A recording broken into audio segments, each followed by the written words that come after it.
वाला पट्टी नहीं हटेगी, अपने से हटेगी। अच्छा ठीक।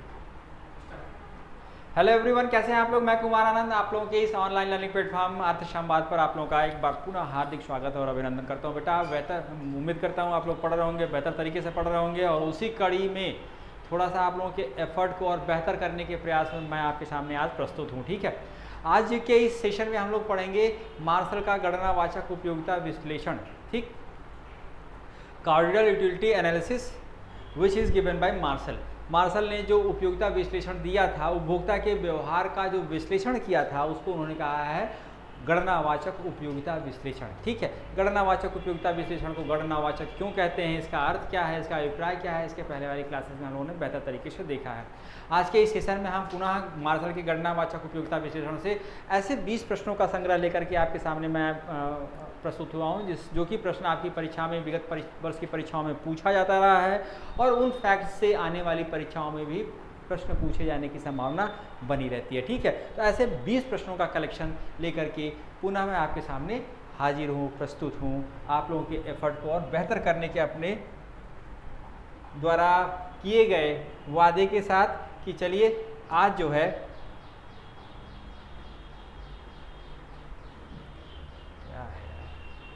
चलो देखो मार्शल का गणनावाचक उपयोगिता विश्लेषण। ठीक है, ये पहला हम लोगों ने देखा था एमसीक्यू फर्स्ट में, हम लोगों ने 20 क्वेश्चंस किया था, 2 स्लॉट में 10-10 क्वेश्चन के 2 सेशंस में, और आज के इस सेशन में हम लोग 20 प्रश्न करेंगे और एमसीक्यू 2 का हमने इस फाइल को नाम दिया। ठीक है, चलिए आगे बढ़ते हैं। मार्शल का गणनावाचक उपयोगिता विश्लेषण, और ये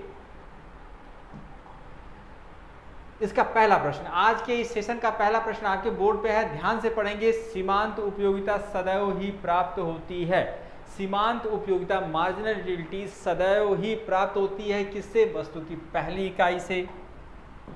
वस्तु की पहली इकाई से नहीं प्राप्त होती है। ठीक है, वस्तु की दूसरी इकाई से भी नहीं प्राप्त होती है, वस्तु की किसी भी इकाई से नहीं प्राप्त होती है, वस्तु की सिर्फ और सिर्फ अंतिम इकाई से जो उपयोगिता प्राप्त होती है उसे ही वस्तु की सीमांत उपयोगिता कहते हैं। उसे ही और सिर्फ उसे ही वस्तु की सीमांत उपयोगिता कहते हैं। ठीक है, इतना आप लोग मुझे बिल्कुल स्पष्ट है कि इतना तो आप लोग जानते ही हैं, इसलिए इस प्रश्न में आपके हिसाब से, आपके द्वारा की गई तैयारी के हिसाब से आपको ये प्रश्न बहुत हल्का, बहुत सरल, बहुत आसान लगेगा। ठीक है, तो किसी भी सीमांत का मतलब ही क्या बेटा? सीमा का अंत। सीमा का अंत अर्थात बिल्कुल अंतिम इकाई।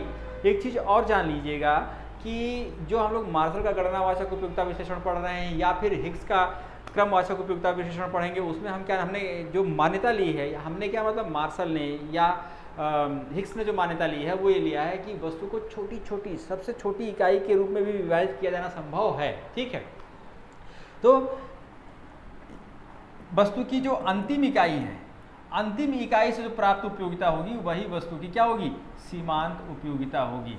तो ये पहली इकाई, तीसरी इकाई, पांचवी इकाई नहीं, वस्तु की अंतिम और सिर्फ अंतिम इकाई से प्राप्त उपयोगिता को ही वस्तु की सीमांत उपयोगिता कहते हैं। क्लियर? चलिए प्रश्न नंबर 2। प्रश्न नंबर 1 का जो विकल्प होगा वो क्या सही हो गया बेटा? वो सही हो गया वस्तु की अंतिम इकाई। आगे बढ़ते हैं प्रश्न नंबर 2।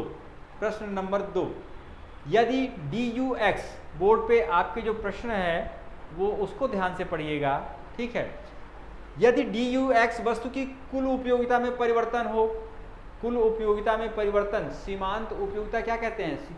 वस्तु की एक अतिरिक्त इकाई के उपभोग से वस्तु की कुल उपयोगिता में हुए परिवर्तन को ही वस्तु की सीमांत उपयोगिता कहते हैं। इसके पहले वाले सेशन में हमने जो 10 क्वेश्चन किया था, ठीक है, एमसीक्यू फर्स्ट में 20 क्वेश्चन के दो स्लॉट्स किए थे हम लोगों ने, 2 सेशंस किए थे, उसमें 11 से 20 के बीच में ये प्रश्न था।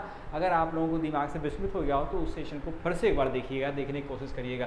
यदि DUX वस्तु की कुल उपयोगिता में परिवर्तन को व्यक्त करता है, DQX वस्तु की कुल मात्रा में परिवर्तन को व्यक्त करता है, तो DUX अपॉन DQX क्या व्यक्त करेगा? आपसे परीक्षा में यही प्रश्न पूछ रहा है कि DUX और D अपॉन DQX वो क्या, किसको दर्शाता है? इन दोनों का अनुपात किस चीज को दर्शाता है? ठीक है, कुल उपयोगिता को बिल्कुल नहीं दर्शाता।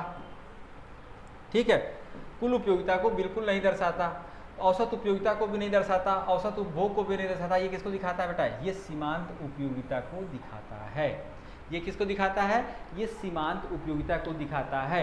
वस्तु के मात्रा में परिवर्तन के कारण वस्तु की कुल उपयोगिता में जो परिवर्तन, इन दोनों का अनुपात ही वस्तु की सीमांत उपयोगिता होती है। अर्थात वस्तु की कुल उपयोगिता में परिवर्तन की दर, वस्तु की कुल उपयोगिता में परिवर्तन की दर। देखिए सीमांत उपयोगिता का कितना रूप, ये कितना चेहरा हमारे सामने आ रहा है। वस्तु के एक अतिरिक्त अंतिम इकाई के उपभोग से कुल उपयोगिता में जो परिवर्तन होता है वो सीमांत उपयोगिता कहलाती है। ठीक है। अच्छा, इसी को जो ये टोटल यूटिलिटी है ना, इसको ये परीक्षा में आपके इस तरह से प्रश्न आ सकता है, change in total utility of X due to change in quantity of X. ठीक है, ये हमारा हो गया मार्जिनल यूटिलिटी ऑफ एक्स। तो आप ये भी परीक्षा में इस तरह से आ सकता है, या ये इस तरह से भी आ सकता है। ठीक है, तो आप लोग कंफ्यूज मत होइएगा। क्यों?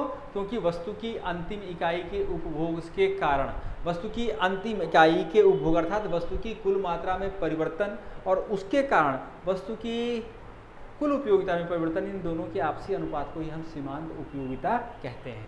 तो बस प्रश्न नंबर 2 का जो उत्तर सही हुआ वो क्या हुआ बच्चा? वो हुआ सीमांत उपयोगिता को। आइए प्रश्न नंबर 3 की तरफ चलते हैं। सीमांत उपयोगिता का मूल्य क्या होता है? सीमांत उपयोगिता का मूल्य या वैल्यू क्या होती है? सीमांत उपयोगिता की वैल्यू धनात्मक होती है, ऋणात्मक होती है, शून्य होती है, उपयुक्त सभी हो सकती है। ये प्रश्न आपके अटेंशन को सीख करना चाहता है। ठीक है, आपसे चाहता है कि आप इस प्रश्न को ध्यान से पढ़ें। इसमें धनात्मक भी हो सकता है बेटा। प्रश्न सीमांत उपयोगिता का मूल्य क्या हो सकता है? धनात्मक भी हो सकता है, ऋणात्मक भी हो सकता है और शून्य भी हो सकता है। ठीक है, जब ये कुल उपयोगिता वक्र, जो कि हमने देखा कि ये इस तरह से होती है टोटल यूटिलिटी कर्व, तो जैसे जैसे ये कुल उपयोगिता बढ़ती जाती है, इस वाई एक्सिस पे हम क्या ले रहे हैं? टोटल यूटिलिटी ले रहे हैं, और इस एक्सिस पे वस्तु की मात्रा कहिए, या इसको अगर हम इसमें दिखाएं तो क्यू कह रहे हैं। ठीक है, एक्स एक्सिस पे जैसे जैसे वस्तु की मात्रा बढ़ाते जा रहे हैं, कुल उपयोगिता क्या हो रही है? बढ़ती जा रही है एक बिंदु तक, यहाँ तक, जहाँ पे ये मैक्सिमम हो जा रही है। और ये कुल उपयोगिता बढ़ क्यों रही है? क्योंकि वस्तु की प्रत्येक अतिरिक्त इकाई अर्थात सीमांत इकाई से प्राप्त उपयोगिता धनात्मक है। इस जब यहाँ पे टोटल यूटिलिटी हमारी मैक्सिमम हो गई, ठीक है, उसी बिंदु के ठीक नीचे क्या होगा? उसी बिंदु के ठीक नीचे हमारी सीमांत उपयोगिता क्या होगी? 0 होगी। 0 यहाँ पे क्या होगा? Marginal utility of x will must B 0। ठीक है, अब इसके बाद, इस बिंदु के बाद मान लीजिए कि ये OQ मात्रा है वस्तु की, और इसके बाद और अतिरिक्त इकाइयाँ उपभोग करता है, तो अब इसके बाद 0 के बाद क्या होगा? मार्जिनल यूटिलिटी उस वस्तु की हो गई निगेटिव, और निगेटिव होने के कारण आप कुल उपयोगिता इस मात्रा के बाद प्रत्येक अतिरिक्त इकाई के उपभोग से कुल उपयोगिता बढ़ेगी नहीं, क्योंकि कुल उपयोगिता जिसके आधार पर बढ़ रही थी वो किसके आधार पर बढ़ रही थी? मार्जिनल यूटिलिटी के आधार पर बढ़ रही थी, और इसके बाद मार्जिनल यूटिलिटी हो गई निगेटिव।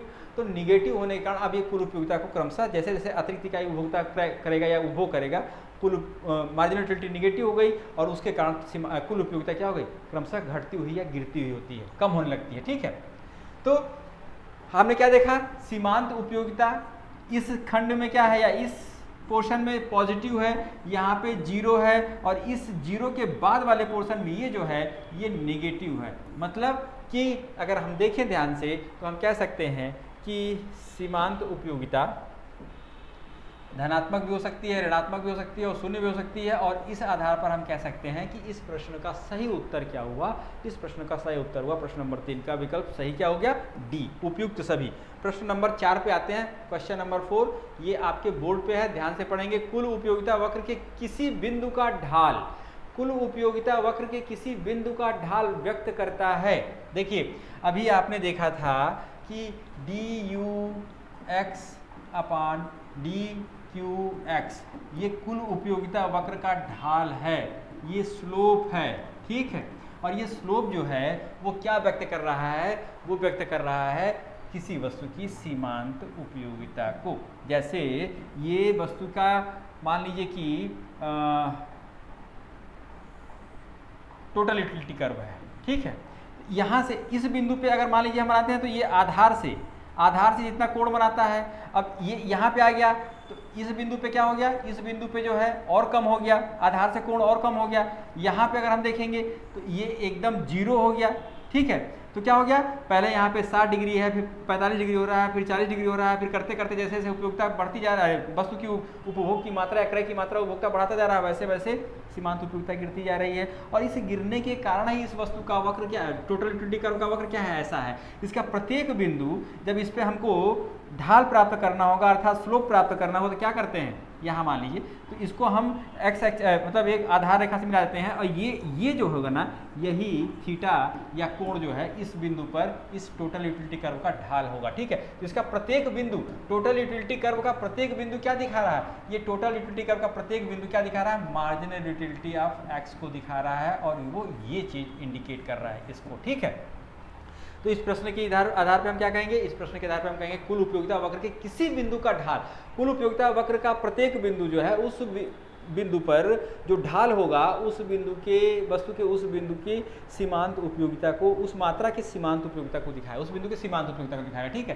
तो कुल उपयोगिता में परिवर्तन की दर को दिखा रहा है, कुल उपयोगिता में परिवर्तन की दर को भी दिखा रहा है। सीमांत उपयोगिता क्या होता है, कुल उपयोगिता में परिवर्तन की दर होती है, और सीमांत उपयोगिता को दिखा रहा है। कुल उपयोगिता में परिवर्तन की दर को ही हम सीमांत उपयोगिता कहते हैं, एक अतिरिक्त इकाई के कारण कुल उपयोगिता में परिवर्तन की दर। ठीक है, तो ये इस हिसाब से इस प्रश्न का क्वेश्चन नंबर 4 का जो राइट आंसर होगा वो क्या होगा, ऑप्शन सी, ए और बी दोनों सही है। कुल उपयोगिता वक्र के किसी बिंदु का ढाल, ढाल का मतलब होता है स्लोप, शब्द होते हैं कठिन, स्लोप को हम लोग पढ़ते रहे हैं, हिंदी में पढ़ेंगे तो कहेंगे क्या, कोण।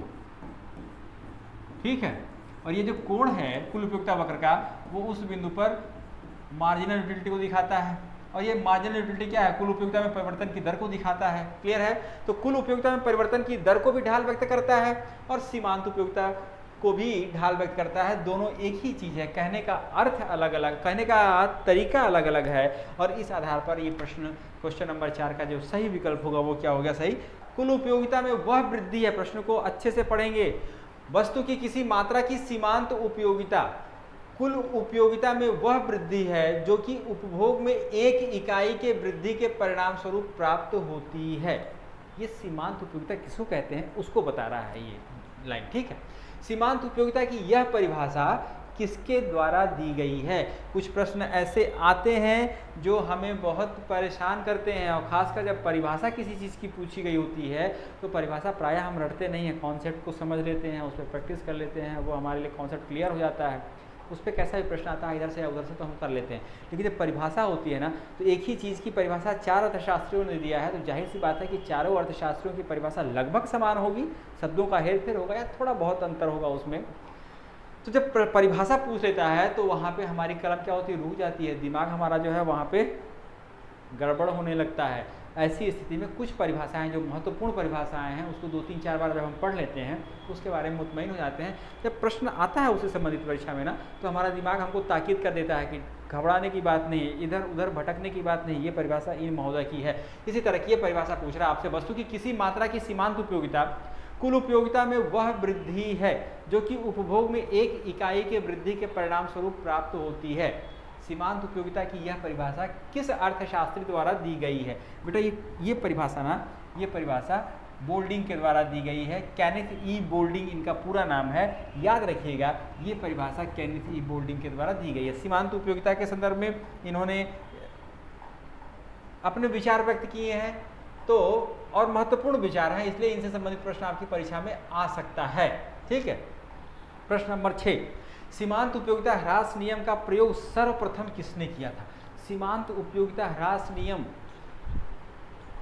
Law of diminishing marginal utility, इसको प्रोपाउंड किसने किया था। सबसे पहले अर्थशास्त्र में या आर्थिक चिंतन में इसको सबसे पहले किसने रखा था, प्रस्तुत किया था।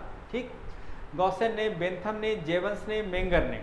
तो सीमांत उपयोगिता ह्रास नियम का प्रयोग सर्वप्रथम किसने किया था, तो ये आप कह सकते हैं कि इसको गॉसेन ने किया था।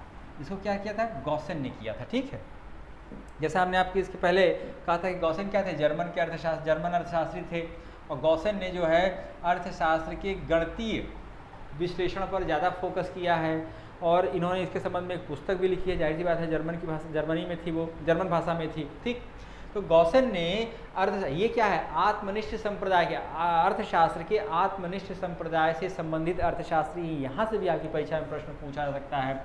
गॉसेन जो है वो आत्मनिष्ठ संप्रदाय से संबंधित हैं। और आत्मनिष्ठ संप्रदाय, अर्थशास्त्र के आत्मनिष्ठ संप्रदाय में भी दो संप्रदाय हैं, एक को कहते हैं ऑस्ट्रियाई संप्रदाय या मनोवैज्ञानिक संप्रदाय, ऑस्ट्रियाई, और दूसरे को कहते हैं गणितीय संप्रदाय। ठीक है, तो आत्मनिष्ठ संप्रदाय के गणितीय शाखा से, सॉरी ये गलत लिखे हैं आप लोग, इसको सुधार लीजिए, गणितीय शाखा से संबंधित है कौन? गॉसेन महोदय। और गॉसेन महोदय ने 1854 में, इन 1854 इनकी पुस्तक प्रकाशित होती है, उसी में इन्होंने सीमांत उपयोगिता ह्रास नियम का प्रतिपादन किया है, या प्रथम रूप, प्राथमिक रूप से हमारे सामने रखा है। ठीक है, हालांकि इन्होंने उपयोगिता शब्द यूज नहीं किया है, उपयोगिता की जगह पे इन्होंने सुख या संतुष्टि ये शब्द का उपयोग किया। उपयोगिता शब्द को जो है सबसे पहले इस्तेमाल करने का श्रेय किसको है? जेवंस को है। और सीमांत उपयोगिता के आधार पर, ह्रासमान सीमांत उपयोगिता के आधार पर मूल्य का निर्धारण करने का श्रेय भी जेवंस को ही है। ठीक है, चलिए खैर, इस प्रश्न के संदर्भ में, प्रश्न नंबर 6 के संदर्भ में हमारा सही ऑप्शन क्या हो गया? गॉसेन हो गया। क्या हो गया? गॉसेन हो गया। चलिए प्रश्न number 7, question number 7 is on your board, पढ़िए इसको। सीमांत उपयोगिता ह्रास नियम को, सीमांत उपयोगिता ह्रास नियम को किस अर्थशास्त्री ने गॉसेन का प्रथम नियम कहा है? इसके पहले जो हम लोगों ने सेशंस किए हैं उसमें एक प्रश्न इस प्रकार का था, तो एक तरह से ये रिपीटेशन हो गया, और लेकिन यहाँ पे स्पेसिफिकली ये पूछा गया, वहाँ पे हमने विश्लेषण के क्रम में आपको बताया था, यहाँ पे स्पेसिफिकली पूछा गया है सीमांत उपयोगिता ह्रास नियम, इस नियम को किस अर्थशास्त्री ने गॉसेन का प्रथम नियम कहा है? तो ये बेटा जेवंस है। जेवंस की जो पुस्तक है, हमने आपसे कहा था कि 1879 में एक बुक प्रकाशित होती है, the theory of political economy, the theory of political economy. इसमें इन्होंने, जेवंस ने सीमांत उपयोगिता का विशद विश्लेषण किया है, या उपयोगिता के विभिन्न पक्षों का विशद विश्लेषण किया है। और सीमांतवादी क्रांति के जो 3 अर्थशास्त्री थे, जेवंस, मेंगर और वालरस, उसमें से एक प्रमुख अर्थशास्त्री जेवंस थे। और जेवंस ने ही जब गॉसेन की पुस्तक पढ़ा, अपने विश्लेषण के अंतर्गत जब उन्होंने अध्ययन करना शुरू किया, उसमें उन्होंने जब गॉसेन की पुस्तक पढ़ा तो उन्होंने देखा कि ये तो बहुत अच्छी चीज़ें और बड़े महत्व की और बड़े काम की उपयोगिता के संदर्भ में, और उस आधार पर उन्होंने उनके मुख्य विचारों को गॉसेन का प्रथम नियम, गॉसेन का द्वितीय नियम और गॉसेन का तृतीय नियम कहा है। किसने कहा है? गॉसेन ने नहीं कहा कि मेरा प्रथम नियम है, ये मेरा द्वितीय नियम, ये मेरा तृतीय नियम है। ठीक है, उपयोगिता के संबंध में जो अपने मुख्य विचार दिए हैं गॉसेन ने, उसको आधार बना करके जेवंस ने उसे गॉसेन का प्रथम नियम, गॉसेन का द्वितीय नियम और गॉसेन का तृतीय नियम ये नामकरण किया है। ठीक है, चलिए प्रश्न नंबर 7 का विकल्प सही हो गया हमारा सी। आइए प्रश्न नंबर 8, अन्य वस्तुओं के उपभोग को यथा स्थिर रखते हुए, जैसे जैसे उपभोक्ता किसी वस्तु के उपभोग को बढ़ाता जाता है, ध्यान से देखिएगा, अन्य वस्तुओं के उपभोग को, उपभोक्ता के पास वस्तु है ए, बी, सी, डी, तमाम वस्तु है, मान लीजिए 5 प्रकार की वस्तु है। ठीक है, और ये कहा जा रहा है कि किसी एक वस्तु, ई वस्तु के उपभोग को निरंतर बढ़ा रहा है, लेकिन शर्त क्या है? इन वस्तुओं के उपभोग को स्थिर रखे हुए है। ठीक है, अन्य वस्तुओं के उपभोग को यथा स्थिर रखते हुए, जैसे जैसे उपभोक्ता किसी वस्तु के उपभोग को, जैसे यहाँ हमने देखा ई को बढ़ा रहा है, वस्तु के उपभोग को बढ़ाता जाता है, वैसे वैसे परिवर्तनशील वस्तु की सीमांत उपयोगिता, इस वस्तु की जैसे जैसे मात्रा बढ़ाएगा, प्रत्येक अतिरिक्त इकाई, अगली इकाई से प्राप्त उपयोगिता क्या होगी, जिसको हम सीमांत उपयोगिता कहेंगे वस्तु की, वो क्रमशः घटती जाएगी क्रमिक रूप से ह्रासमान सीमांत उपयोगिता नियम के अनुसार। ये जो ह्रासमान सीमांत उपयोगिता का नियम है ना, ये मनुष्य के स्वभाव से, व्यवहार से के ऊपर निर्भर है। ठीक है, इसलिए ये इसका अपवाद नहीं होता किसी चीज़ में। देखिए, पढ़ाई के संदर्भ में देखेंगे आप, बहुत मन से पढ़ना शुरू किया, पहले घंटे में बहुत ज़्यादा ग्रैस्प कर रहे हैं, ज़्यादा समझ में आ रहा है, क्योंकि दिमाग की हमारी क्षमता है। दूसरे घंटे में थोड़ा कम आ रहा है, तीसरे घंटे में और कम आ रहा है, चौथे घंटे में और, जैसे जैसे हम आगे बढ़ रहे हैं वैसे क्या रहा, समझने की क्षमता हमारी घटती जा रही है। किसी वस्तु का उपभोग कर रहे हैं, जब उसकी आवश्यकता बहुत ज़्यादा थी, एकदम पीक पे थी, पहली इकाई मिलती है तो कहते हैं अरे वाह मज़ा आ गया, दूसरी इकाई, तीसरी इकाई, तो जैसे जैसे हमारी आवश्यकता पूरी होती जाती है, वैसे वैसे उस वस्तु की अतिरिक्त इकाइयों से प्राप्त की उपयोगिता हमारी नज़र में क्रमशः कम होती जाती है, घटती जाती है। ठीक है, किसी वस्तु की उपयोगिता हमारी नज़र में उसकी आवश्यकता के अनुरूप होती है, जैसे जैसे आवश्यकता की पूर्ति हो जाती है वस्तु की उपयोगिता घटती जाती है, और यही ह्रासमान सीमांत नियम भी हमको बताता है या सिखाता है या हमसे कहता है। ठीक है, तो ये परिभाषा किसने दी है? सीमांत उपयोगिता ह्रास नियम की ये परिभाषा किसने दी है? एजवर्थ ने नहीं दी है, मार्शल ने, सैमुअल्सन ने उपयुक्त में से कोई नहीं, इन्होंने नहीं दिया बेटा, मार्शल ने भी नहीं दिया। ये परिभाषा स्पेसिफिकली, ये परिभाषा मार्शल की नहीं है, सैमुअल्सन की भी नहीं है। ये है बेटा, इसमें सही उत्तर क्या हो गया, उपयुक्त में से कोई नहीं। ये जो विशिष्ट परिभाषा, ये जो परिभाषा है ना, विशेष रूप से ये सीमांत उपयोगिता ह्रास नियम को परिभाषित इन शब्दों में किसने किया है, वो बोल्डिंग ने किया है, बोल्डिंग ने किया है। ठीक है, बोल्डिंग ये कहते हैं कि जब कई संग्रह में कई वस्तुएं होती हैं तो अन्य वस्तुओं को स्थिर रख करके अगर किसी एक वस्तु की मात्रा को क्रमिक रूप से उपभोक्ता बढ़ाएगा तो उसकी प्रत्येक अगली इकाई से प्राप्त उपयोगिता क्रमशः घटती जाएगी, अर्थात सीमांत उपयोगिता में कमी होती जाएगी, अर्थात ह्रासमान सीमांत उपयोगिता नियम क्रियाशील होता है। ये इस रूप में कहने किसने कहा है, इसको प्रतिपादित किया है, वो है केनिथ बोल्डिंग या बोल्डिंग। प्रश्न नंबर 9 हमारे लिए थोड़ा सा लंबा प्रश्न है। कभी कभी ऐसे प्रश्न आ जाते हैं जो आपको समझ ज़्यादा खाते हैं, ठीक है, समय ज़्यादा लेते हैं, टाइम टेकिंग होते हैं हमारे लिए। हालांकि ऐसे इतने लंबे चौड़े प्रश्न इक्का दुक्का ही होते हैं या शायद नहीं होते हैं, हालांकि होते हैं, कभी कभी मिल जाते हैं आपको। ठीक, हमारे लिए क्योंकि हम लोग ये प्रैक्टिस कर रहे हैं ना, तो प्रैक्टिस में हर तरह के प्रश्नों को लेकर के मैं आपके सामने लेकर के आता हूँ, जिससे कि आपके लिए वो एक दिमाग में बात बन जाए कि इस तरह के प्रश्न भी पूछे आते हैं। ठीक, हमारे लिए यह सुविधाजनक रहेगा कि हम उपभोक्ता की तुलना उस छोटी सी फर्म से करें जो उत्पादन के अंतिम चरण में वस्तु उत्पादन कर रही होती है। उपभोक्ता उपभोग्य वस्तुएं ठीक उसी तरह खरीदता है जैसे एक फर्म कच्चा माल खरीदती है। कच्चा माल खरीदती है ना, तमाम घटक खरीदती है, उनको प्रोसेस करके एक फाइनल प्रोडक्ट बनाती है। उस फाइनल प्रोडक्ट को बनाने के क्रम में वो कई प्रकार के कच्चा माल खरीदती है। ठीक है, यही चीज़ ये कह रहा है। जिस प्रकार फर्म कच्चे माल को अंतिम उत्पाद में बदल देती है, उसी प्रकार उपभोक्ता भी उपभोग्य वस्तुओं को अंतिम उत्पाद में बदल देता है। और यह उत्पाद अंतिम उत्पाद में बदलता है, क्या होता है, मनोवैज्ञानिक उत्पाद होता है। हम सभी लोग जानते हैं कि ये मनोवैज्ञानिक उत्पाद होता है।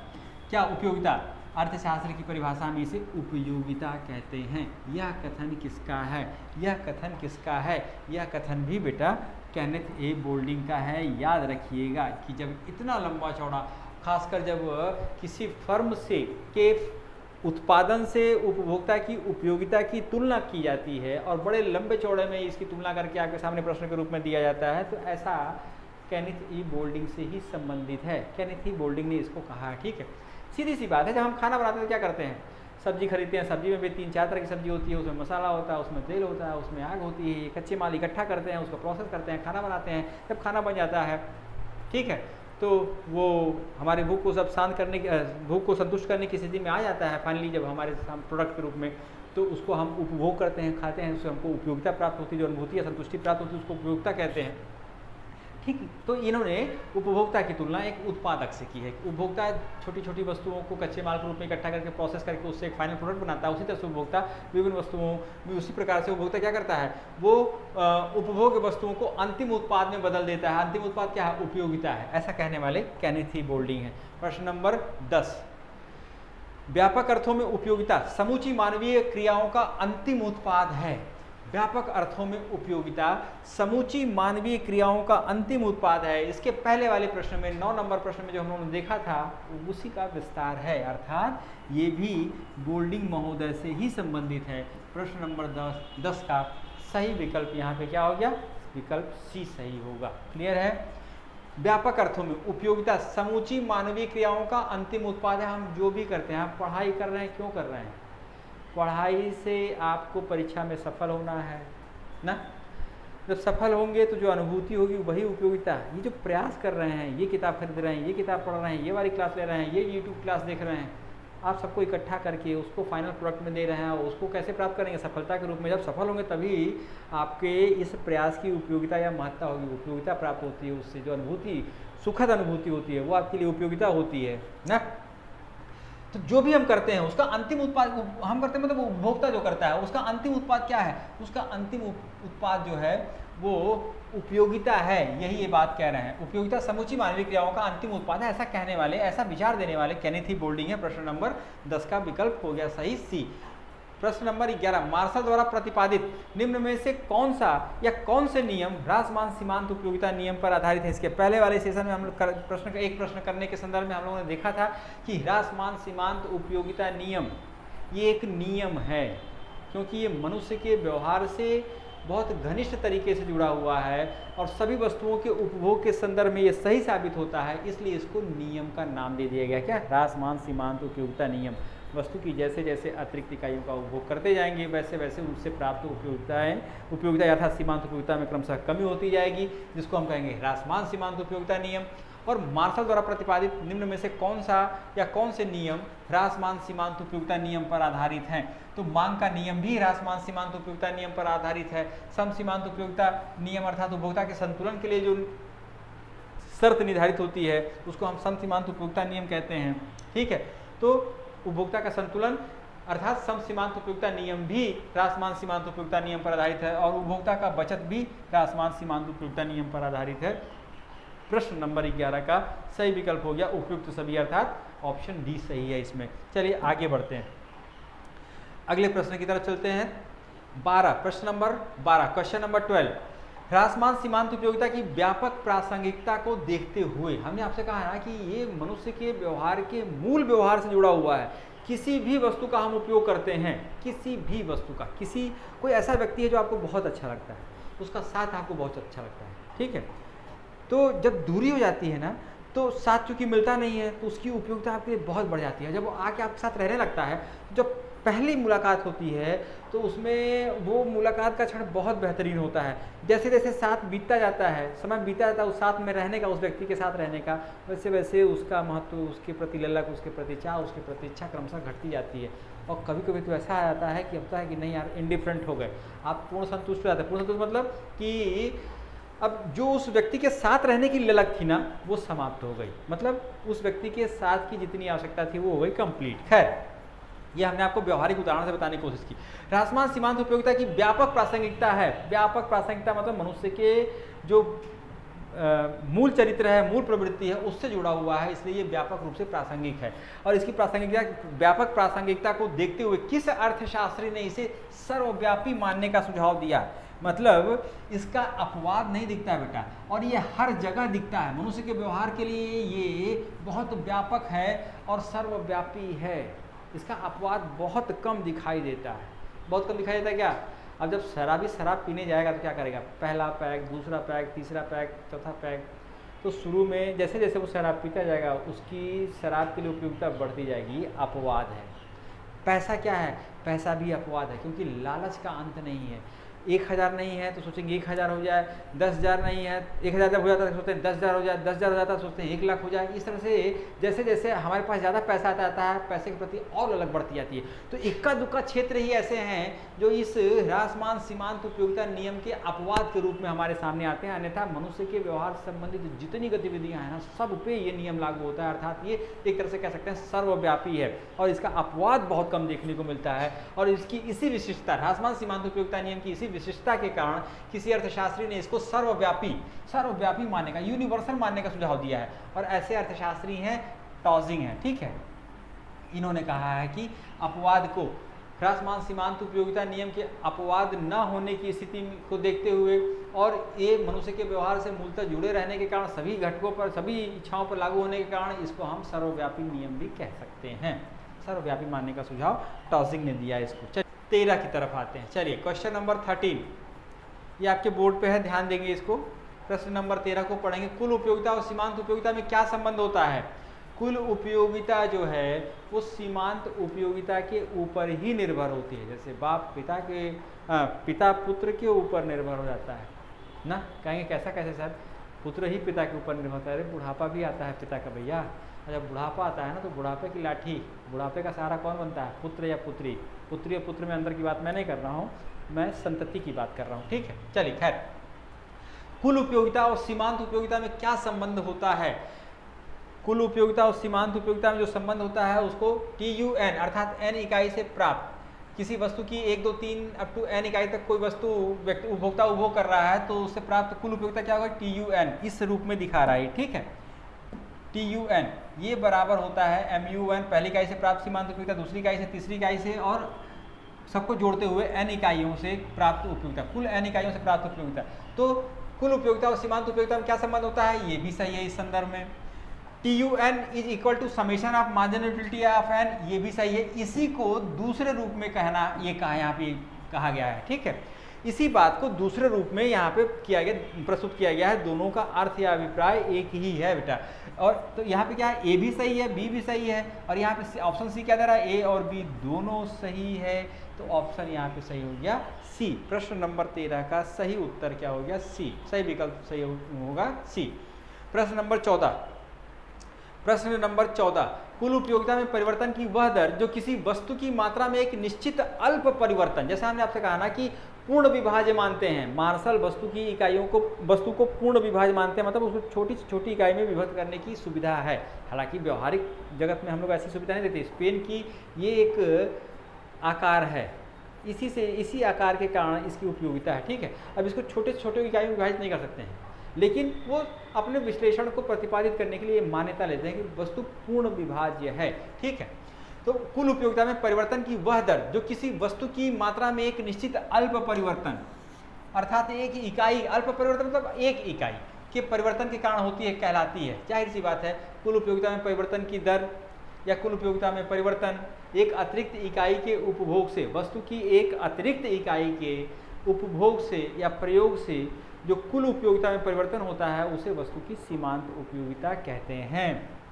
सीमांत उपयोगिता ऑप्शन बी। प्रश्न नंबर 14 का ऑप्शन सही हो गया इसमें बी, सीमांत उपयोगिता। कुल उपयोगिता में परिवर्तन की वह दर, कुल उपयोगिता में परिवर्तन की वह दर जो किसी वस्तु की मात्रा में एक निश्चित अल्प परिवर्तन अर्थात एक इकाई के परिवर्तन के कारण होती है, कहलाती है, वो कहलाती है सीमांत उपयोगिता। सीमांत उपयोगिता,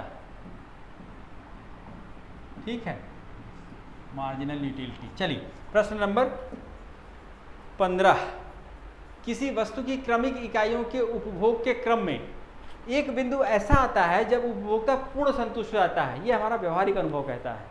खाना खाने बैठते हैं, बहुत तेज भूख लगी है, पहला निवाला डाला तो लगता है कि हाँ अमृत मिल गया ना। लेकिन भाई भूख जो है चरम पे है तो पहले निवाले का महत्व बहुत ज़्यादा है। जैसे जैसे भूख शांत होती, निवाला लेते जा रहे हैं, खाना खाते जा रहे हैं, अगला कौर, अगला कौर, अगला कौर, अगला निवाला, वैसे वैसे भूख शांत होती जा रही है। और जैसे जैसे भूख शांत होती जा रही है, प्रत्येक अगले निवाले से प्राप्त उपयोगिता उपभोक्ता की नज़र में या खाना खाने वाले की नज़र में कम होती जाती है, जो कि इसी को कहते हैं हम ह्रासमान सीमांत उपयोगिता नियम। ये नियम के तौर पे है, तो नियम कहते हैं इसको। किसी वस्तु की क्रमिक इकाइयों के उपभोग के क्रम में एक बिंदु ऐसा आता है जब उपभोक्ता पूर्णतः संतुष्ट हो जाता है। जब पेट पूरी तरह से भर गया, भूख पूरी तरह से समाप्त हो गई, तो भोजन की आवश्यकता समाप्त, तो उसकी उपयोगिता समाप्त, थाली हटाओ ना, क्योंकि अब उसकी उपयोगिता हमारे लिए नहीं रही। जब उपभोक्ता पूर्णतः संतुष्ट हो जाता है, पूर्ण संतुष्टि के इस बिंदु पर क्या स्थिति होती है। चलिए, किसी वस्तु की क्रमिक इकाइयों के उपभोग के क्रम में एक बिंदु ऐसा आता है जब उपभोक्ता पूर्णतः संतुष्ट हो जाता है। पूर्ण संतुष्टि के इस बिंदु पर क्या स्थिति होती है, हम सभी जानते हैं। यही वो बिंदु होती है जिसपे उपभोक्ता संतुलन में होता है, अर्थात इस पे जो है उसको प्राप्त टोटल यूटिलिटी क्या होती है, वो मैक्सिमम होती है या अधिकतम होती है। और जिस बिंदु पर कुल उपयोगिता अधिकतम होती है वही बिंदु उपभोक्ता के संतुलन का बिंदु होता है। तो इस प्रश्न नंबर 15 में विकल्प सही हो गया हमारा, क्या विकल्प सही हो गया सी। प्रश्न नंबर 16, उपभोक्ता के संतुलन का निदर्शन इंडिकेशन निम्न में से किसके द्वारा होता है। उपभोक्ता के संतुलन का निदर्शन या इंडिकेशन किसके द्वारा होता है, तो सम सीमांत उपयोगिता नियम के द्वारा होता है। किसके द्वारा होता है बेटा, सम सीमांत उपयोगिता नियम के द्वारा होता है। कोई वस्तु ए है और कोई वस्तु बी है, ठीक है, तो सम सीमांत उपयोगिता नियम संतुलन के लिए आवश्यक रूप से इस वस्तु की जो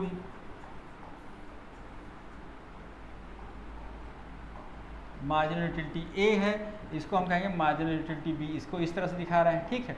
इसकी कीमत को दिखा रहे हैं प्राइस ऑफ ए, इसकी कीमत को दिखा रहे हैं प्राइस ऑफ बी।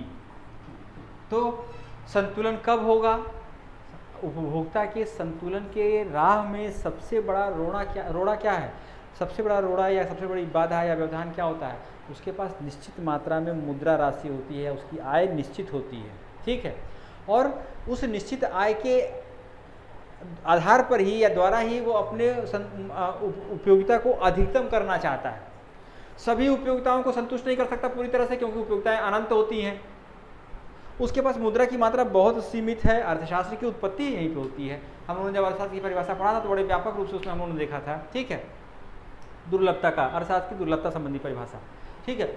आवश्यकताएं अनंत हैं और आवश्यकता को पूरा करने के लिए जो साधन है, ठीक है, हमारी अपनी इच्छाओं को पूरा करने का साधन क्या है? मुद्रा है। मुद्रा की मात्रा सीमित है, आवश्यकताएं बहुत ज़्यादा हैं, तो जाहिर सी बात है कि हम सभी आवश्यकताओं को तो पूरी तरह से संतुष्ट नहीं कर सकते, लेकिन कुछ आवश्यकताएं होंगी जिसको हम पूरी तरह से संतुष्ट कर सकते हैं। उसमें किन किन आवश्यकताओं को हम संतुष्ट करेंगे, कितना करेंगे, जिससे कि हमको उस दी हुई मुद्रा में मैक्सिमम जो है उपयोगिता प्राप्त हो, ये चयन करना, ये उपभोक्ता के बहुत सूक्ष्म विश्लेषण के आधार पर इसकी संभावना बनती है या ये संभव हो पाता है। और इसीलिए प्राथमिक मान्यता के रूप में, मूलभूत मान्यता के रूप में मार्शल ने भी माना है और हिक्स ने भी माना है, सैमुअल्सन ने भी माना है, यहाँ तक कि अर्थशास्त्र की शुरुआत में ही माना गया है कि उपभोक्ता, व्यक्ति उपभोक्ता के रूप में व्यवहार करे चाहे उत्पादक के रूप में व्यवहार करे, वो विवेकशील होगा। तो इस दिए हुए सीमित मुद्रा आय को किस प्रकार से व्यय करें कि हमारी उपयोगिता मैक्सिमम हो, ठीक है, ये उपभोक्ता का उद्देश्य होता है, ठीक। तो ये कहते हैं कि चूंकि रुपया जो है, रुपए की मार्जिनल यूटिलिटी ऑफ मनी क्या है? वो स्थिर है। स्थिर है मतलब मान लीजिए कि एक इकाई मुद्रा की उपयोगिता हम मान लेते हैं 5 यूटिल्स है, 5 यूटिल्स है, ठीक है, और व्यक्ति के पास 100 इकाई मुद्रा है, 100 इकाई मुद्रा है। मुद्रा की सीमांत उपयोगिता स्थिर है, अर्थात कुल यूटिल्स मुद्रा के रूप में उसके पास कुल उपयोगिता कितनी है? 100 यूटिल्स है। तो कम से कम 500 यूटिल्स इस मुद्रा से, इस 500 रुपए से, 100 रुपए से वो 500 यूटिल्स उसको पाना ही पाना है, ठीक है। मुद्रा की 100 इकाई, 1 रुपए की इकाई माने तो 100 इकाई हो गया, 500 यूटिल्स उसको मिलना ही चाहिए। अब वो कोशिश करता है कि इस 500 कितना ज़्यादा से ज़्यादा बढ़ा सके, क्लियर है। तो ये ज़्यादा से ज़्यादा कब बढ़ सकता है? जब बढ़ता है, या कंडीशन क्या होती है उसके लिए? एक शर्त होती है। वो शर्त ये होती है कि वस्तु की अंतिम इकाई और वस्तु की जो कीमत है उन दोनों का अनुपात आपस में बराबर होना चाहिए, अर्थात दोनों वस्तुओं को क्रय करने के संबंध में उपभोक्ता उन वस्तुओं की उतनी इकाइयाँ क्रय करता है जिससे कि मुद्रा की एक इकाई की जो उपयोगिता होती है 5 यूटिल्स, वो इस अंतिम इकाई से ये बराबर हो जाए और इस अंतिम इकाई की, बी की अंतिम इकाई के बराबर ये हो जाए, ठीक है, तब वो उपभोक्ता संतुलन में होता है। अन्यथा अगर ये बराबर मुद्रा की जो सीमांत उपयोगिता है उस सीमांत उपयोगिता के बराबर वस्तु की अंतिम इकाई से, अर्थात वस्तु की सीमांत उपयोगिता नहीं होती है, तब उपभोक्ता उस स्थिति में संतुलन नहीं होता, क्योंकि वो हेर फेर करके वस्तुओं की मात्रा में कमी और वृद्धि करके अपनी कुल उपयोगिता को बढ़ा सकता है, ठीक है। तो अगर marginal utility of A upon price of A is greater than marginal utility of B upon price of B है, तो ऐसी स्थिति में उपभोक्ता संतुलन नहीं होगा। उपभोक्ता के संतुलन की शर्त क्या है? दोनों वस्तुओं से प्राप्त सीमांत उपयोगिताओं और उनके मूल्यों का अनुपात एक दूसरे के बराबर होना चाहिए। यही समसीमांत उपयोगिता नियम कहता है और यही उपभोक्ता के संतुलन की शर्त होती है मार्शल के गणनावाचक उपयोगिता विश्लेषण के अंतर्गत, ठीक है। अगर ये बराबर नहीं है ऐसी स्थिति में तो क्या है? ऐसी स्थिति में ये है तो ये मान लीजिए कि 5वीं इकाई खरीद रहा है इसकी, तो इससे अंतिम इकाई 5वीं इकाई है, इसे 10 यूटिल्स मिल रहा है और इससे 6 यूटिल्स मिल रहा है, तो जाहिर सी बात है कि इसकी एक इकाई और बढ़ाएगा तो, और इसकी एक इकाई छोड़ेगा तो 6 यूटिल्स छोड़ रहा है, 10 यूटिल्स प्राप्त कर रहा है, मतलब उसकी कुल उपयोगिता तो बढ़ रही है ना। 6 छोड़ रहा है और छोड़ रहा है 6, पा रहा है अतिरिक्त 10, जाहिर सी बात है कुल उपयोगिता बढ़ रही है। तो जब ये कंडीशन होगी तो इस ए वस्तु की का उपभोग उपभोक्ता क्रमिक रूप से तब तक बढ़ाएगा जब तक कि ये दोनों आपस में बराबर ना हो जाएं, ठीक है। और वही और सिर्फ वही कंडीशन होगी जब दिए हुए सीमित मुद्रा आय के साथ उपभोक्ता अधिकतम उपयोगिता प्राप्त करने की स्थिति में होगा, अर्थात संतुलन की स्थिति में होगा। क्लियर है? तो प्रश्न नंबर 16 का जो उत्तर सही हो गया वो क्या हो गया? वो हो गया बेटा समसीमांत उपयोगिता नियम के द्वारा, ठीक है। चलिए प्रश्न नंबर 17, गॉसेन का दूसरा नियम किसे कहा गया है? पहला नियम, गॉसेन का पहला नियम क्या है? ह्रासमान सीमांत उपयोगिता नियम। जेवंस ने ह्रासमान सीमांत उपयोगिता नियम को जिस रूप में गॉसेन ने दिया था उसे उन्होंने गॉसेन का प्रथम नियम कहा था, और गॉसेन ने समसीमांत उपयोगिता नियम की शर्त को भी अपने स्वरूप में प्रतिपादित किया था, वहाँ पे उपयोगिता शब्द नहीं किया था प्रयोग, लेकिन उन्होंने ये कहा था कि उपभोक्ता संतुलन में तब होता है अगर उपभोक्ता के पास कोई ऐसी वस्तु हो जिसको वो विभिन्न वस्तुओं पर खर्च कर सकता है, तो उस वस्तु को विभिन्न वस्तुओं पर खर्च करने के क्रम में वो इस प्रकार से खर्च करेगा कि जैसे मुद्रा हो गई कि मुद्रा की अंतिम इकाई से प्राप्त उपयोगिता, मुद्रा की अंतिम इकाई से जो वस्तु क्रय कर रहा हो उस वस्तु से प्राप्त उपयोगिता सभी वस्तुएं जितने के सबकी आपस में सीमांत उपयोगिता बराबर हो, ऐसी स्थिति में ही वो संतुलन की स्थिति में होगा। तो जिसे मार्शल ने उपभोक्ता के संतुलन की शर्त के रूप में प्रख्यापित किया है, स्थापित किया है, और इसे शुरुआत में दूसरे स्वरूप में प्रतिपादित किया था गॉसेन ने 1854 में, और इसी को गॉसेन का दूसरा नियम, सम सीमांत उपयोगिता नियम जो मार्शल का है उसे गॉसेन का दूसरा नियम कहा है जेवंस ने। गॉसेन का दूसरा नियम क्या हो गया? सम सीमांत उपयोगिता नियम। ये प्रश्न नंबर 17 का विकल्प हो गया सही बी। गॉसेन का तीसरा नियम, गॉसेन के 3 नियम, जेवंस ने गॉसेन के 3 नियमों का उल्लेख किया। गॉसेन का प्रथम नियम ह्रासमान सीमांत उपयोगिता नियम को कहते हैं, गॉसेन का द्वितीय नियम सम सीमांत उपयोगिता नियम को कहते हैं, और गॉसेन का तृतीय नियम कहा जाता है कि वस्तु को मूल्य तभी प्राप्त होता है जब वस्तु दुर्लभ हो।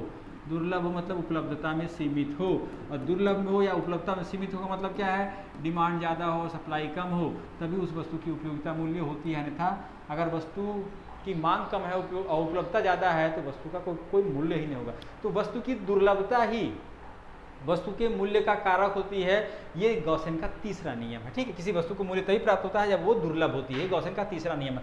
पहला नियम क्या है? ह्रासमान सीमांत उपयोगिता नियम, ये गॉसेन का प्रथम नियम है, फर्स्ट लॉ ऑफ गॉसेन है। सम सीमांत उपयोगिता नियम, ये गॉसेन का सेकंड लॉ है। ठीक है, और दुर्लभता जो है, कीमत तभी प्राप्त होती है जब वस्तु दुर्लभ होती है, ये प्रख्यापित किया था, प्रस्तापित किया था गॉसेन ने। इसको जेवंस ने गॉसेन का तीसरा नियम कहा है। ठीक है, तो गॉसेन के 3 नियम हैं जो कि ज़्यादा उपयोगी हैं, प्रसिद्ध हैं, प्रचलित हैं कहिए अर्थशास्त्र में, बल्कि उपभोक्ता के विश्लेषण में कहिए उपयोगिता के आधार पर। तो इन तीनों नियमों के बारे में आपको जानना जरूरी है। पहला नियम ह्रासमान सीमांत उपयोगिता नियम, गॉसेन का दूसरा नियम सम सीमांत उपयोगिता नियम, और गॉसेन का तीसरा नियम कि वस्तु को मूल्य तभी प्राप्त होता है जब वस्तु दुर्लभ होती है, अर्थात उसकी उपलब्धता सीमित होती है, अर्थात उसकी मांग उसकी पूर्ति की तुलना में ज़्यादा होती है। वस्तु की मांग ज़्यादा है और पूर्ति कम है। ठीक, चलिए प्रश्न नंबर 18, क्वेश्चन नंबर 18।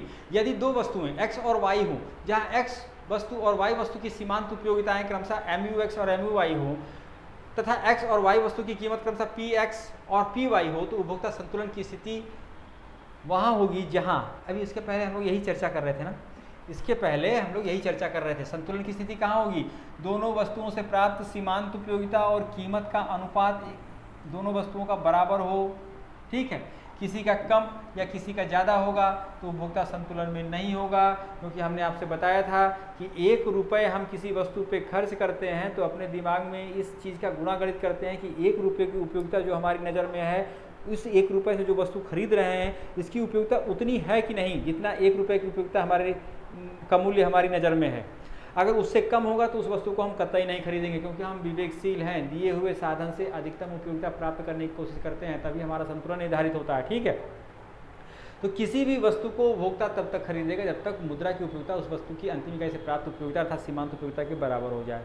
ठीक, तो ये उपभोक्ता के संतुलन का आधार बनता है, या इस संतुलन की यही शर्त है। ठीक है, तो 2 वस्तुएं हैं, 2 वस्तुएं से देखिए ये MUX, जैसे मान लीजिए कि MUX जो है ये 2 है, दूसरी इकाई का MUX और दूसरी इकाई कीमत तो एक ही होगी। मान लीजिए दूसरी इकाई की MUX जो है वो 20 यूटिल्स है, कीमत जो है वो 4 है। ठीक है, और इसकी जो है दूसरी इकाई से इसकी जो है 3 इकाइयों का इसने इस्तेमाल, 4 5 हो गया ना।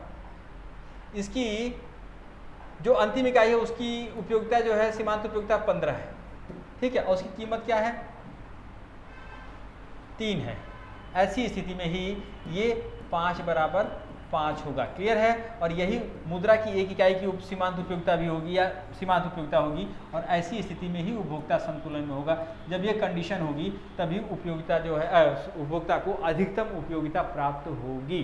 ठीक है, यही ये समीकरण रूप में इसको दिखाया गया। इसी जो हम शब्दों में जिस बात को कह रहे हैं उसको समीकरण के रूप में दिखाया गया है। ठीक, कि अंतिम इकाई, जैसे मान लीजिए कि इसकी दूसरी इकाई की सीमांत उपयोगिता जो है वो 28 इकाई है। ठीक है, कीमत 4 रुपये है, और तीसरी इकाई की सीमांत उपयोगिता इसकी 15 है और कीमत 3 रुपये है।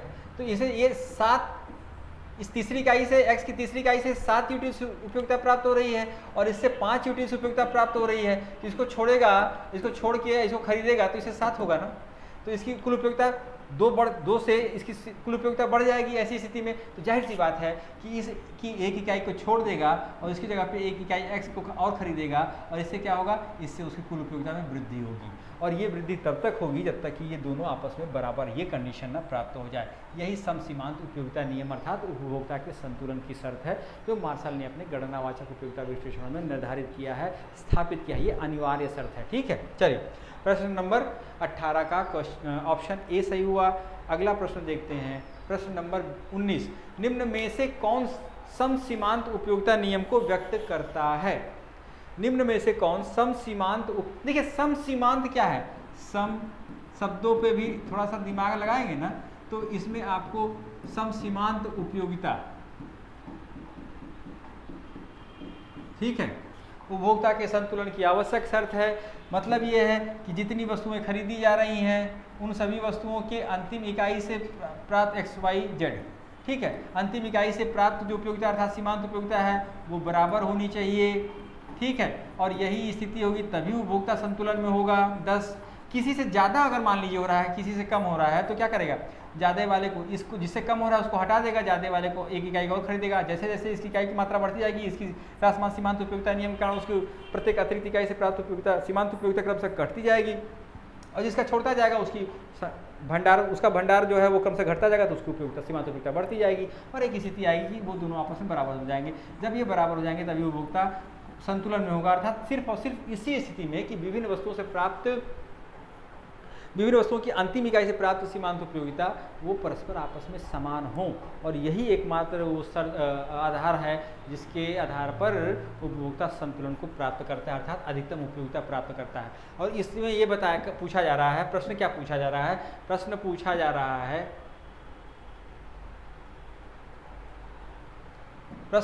जा रहा है कि ध्यान से देखेंगे कि समसीमांत उपयोगिता नियम को व्यक्त करता है प्रतिस्थापन का नियम, अनुपातिकता का नियम, मितव्ययता का नियम। अर्थात समसीमांत उपयोगिता नियम को हम लोग प्रतिस्थापन का नियम भी कहते हैं। प्रतिस्थापन मतलब कि जब तक एक वस्तु से दूसरे वस्तु को उपभोक्ता तब तक प्रतिस्थापित करेगा कि दोनों वस्तुओं की अंतिम इकाई अर्थात सीमांत उपयोगिता बराबर ना हो जाएं, तभी वो संतुलन में होगा, अर्थात अधिकतम उपयोगिता प्राप्त करेगा।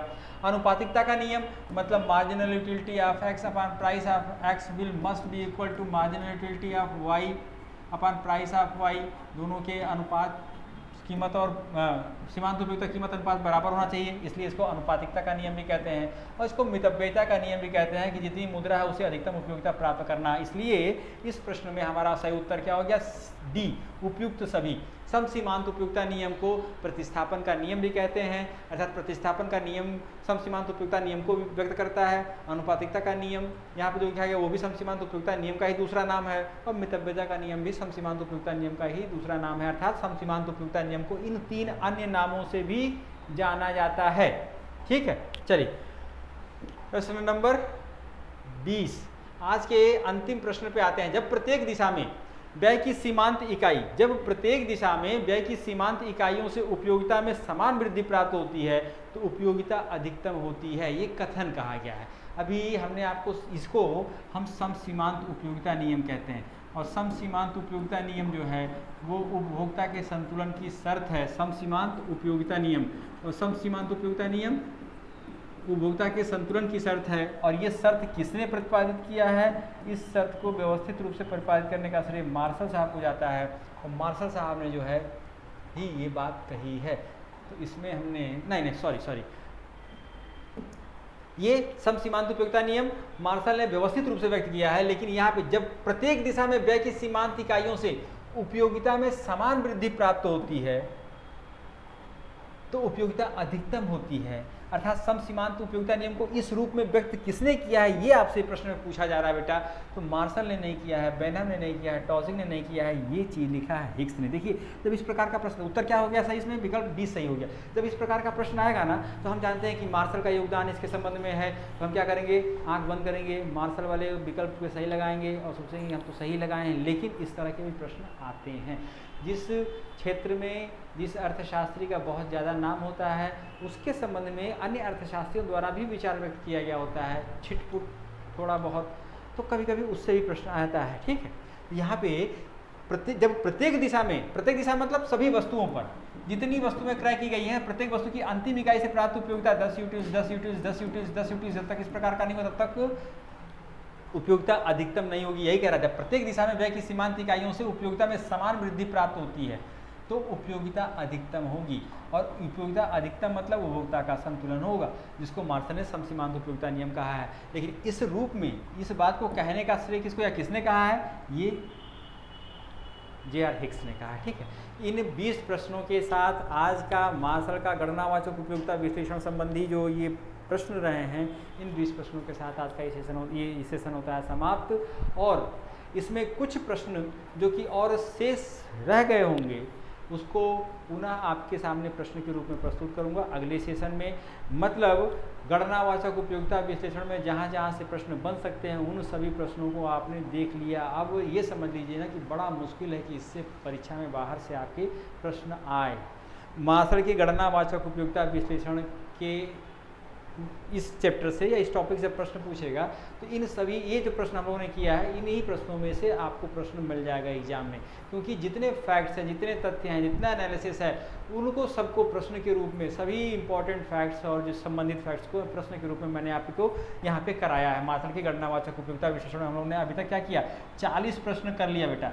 और 40 प्रश्न में से ना यकीन जानिए कि 90% प्रश्न जो आपकी परीक्षा में आएगा इन्हीं 40 प्रश्नों में से आएगा।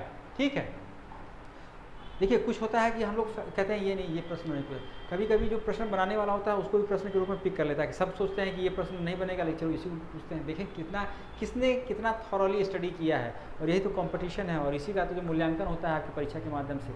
तो चलिए मिलते हैं अगले सेशन में कुछ और नए प्रश्नों के साथ, कुछ और महत्वपूर्ण प्रश्नों के साथ। तब तक आप मार्शल का गणनावाचक उपयोगिता विश्लेषण ये टॉपिक पूरी तरह से अच्छे से पढ़ लीजिएगा, इन प्रश्नों के साथ प्रैक्टिस कर लीजिएगा। कुछ प्रश्न आपको और फैक्ट्स मिलते हैं उसको नोट कर लीजिएगा। इसका 1 लाइनर भी मैं आपको प्रोवाइड करा दूंगा, मेरे पास मैटर प्रोवाइड है। सिस्टम एक सेट हो जा रहा है तो उसको टेलीग्राम लिंक में आप लोग जुड़ जाइएगा, टेलीग्राम ग्रुप से। टेलीग्राम ग्रुप से जुड़े रहेंगे तो उस ग्रुप में मैं देता रहूँगा, तो वो एक सपोर्टिंग मैटर आपका हो जाएगा। इस प्रश्न करने के साथ साथ 1 लाइनर रहेगा, दिमाग पे ज़्यादा जोर नहीं पड़ेगा, आसान रहेगा। आसानी चीज़ तो करना चाहते हैं हम लोग, तो उस चीज़ को, कठिन चीज़ को आसान बनाने की निरंतर कोशिश में मैं आपके साथ लगा हुआ हूँ। आप लोग भी मेहनत करते रहिए, निरंतर करते, जो कि आप लोग कर रहे हैं। आपकी बातों से, आपके क्वेरीज से मुझे लगता है कि आप लोगों में से कुछ लोग जो है बहुत सिंसियर हैं, अच्छे से एफर्ट दे रहे हैं, मेहनत कर रहे हैं। और जो लोग अच्छे से एफर्ट दे रहे हैं, मेहनत कर रहे हैं, उनकी सफल होने की संभावना बहुत ज़्यादा होती है। ठीक है, तो मेहनत करते रहिए, लगातार करते रहिए। हालांकि परीक्षाएँ धीरे धीरे स्थगित होती जा रही हैं, लेकिन कोई नहीं, उसके ऊपर ध्यान ही नहीं देना है। हमको अपने आप को बेहतर और बेहतर और बेहतर करना है, क्योंकि ये जो कंपटीशन है ना, ये इसी चीज़ की खोज करता है, इस कंपटीशन की पद्धति के द्वारा या अपनी इस प्रणाली के द्वारा। ठीक है, तो चलिए अगले सेशन में हम लोग फिर मिलेंगे। अगला सेशन हम लोगों का मोस्ट प्रोबेबल, देखिए अगला सेशन मोस्ट प्रोबेबल हम लोगों का जो है थर्सडे को होगा। थर्सडे को जो सेशन होगा कोशिश ये होगी कि उसमें हम लोग लाइव एक दूसरे से जुड़े, हम लोगों का इंटरेक्शन होगा। तो क्या होगा कि आपकी बात, आपकी समस्या मुझ तक प्रॉपरली पहुंचेगी, उसके हिसाब से हम अपने आप को व्यवस्थित करेंगे। ठीक है, thank you very much class देखने के लिए। क्लास को देखिएगा, अच्छी लगे तो अगर कोई आपके संपर्क में हो तो शेयर करिएगा। और जो कमेंट आप देते हैं ना, वो वीडियो पे कमेंट दीजिएगा बेटा, क्योंकि इससे जो आपका कमेंट आता है वीडियो पे ना, यूट्यूब पे जो उस वीडियो को देखते हुए कमेंट करते हैं उस पेज पे, तो वो ज़्यादा इफेक्टिव होता है। तो ये मेरा आप लोगों से आग्रह होगा, जितने लोग देखें अपना कमेंट दें, इससे आपका इंटरेक्शन, आपका कितना इंगेज है उससे ये जुड़ता है, इंटरेस्ट कितना है ये दिखता है। और इन सब चीज़ों को यूट्यूब देखता है तो हमारा चैनल भी थोड़ा ग्रो होने की तरफ आगे बढ़ेगा। ठीक है, आप भी बढ़ें, हम भी बढ़ें, दोनों बढ़ें। और इसी शुभकामना के साथ ये सेशन करते हैं समाप्त। मिलते हैं नेक्स्ट सेशन में। Thank you very much.